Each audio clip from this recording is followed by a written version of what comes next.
Hello everyone, this is Rahul Jakaria from Mirae Asset Sharekhan. Welcome back to exciting 3R actionable stock updates. 3R basically means right sector, right quality and right valuation. These are our investment ideas.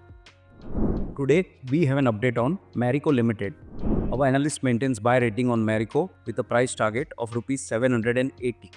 Marico's consolidated revenue growth is expected to be in mid-teens in quarter 3, with domestic business posting sequential improvement in underlying volume growth and international business delivering mid-teens constant currency growth. Higher input cost and continued investment in brand building would affect margins during the quarter. In the medium term, consistent growth in the core portfolio, which is greater than 20% growth in the foods and premium personal care portfolio, and double-digit growth in the international business will help Marico to clock 12% revenue CAGR over FY24 to 27. Increased contribution from high-margin products and cost efficiency will help the company to post 16% PAT CAGR over FY24 to 27.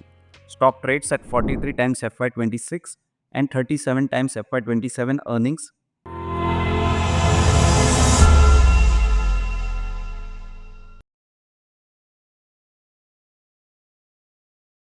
Investment in securities market are subject to market risks. Read all the related documents carefully before investing.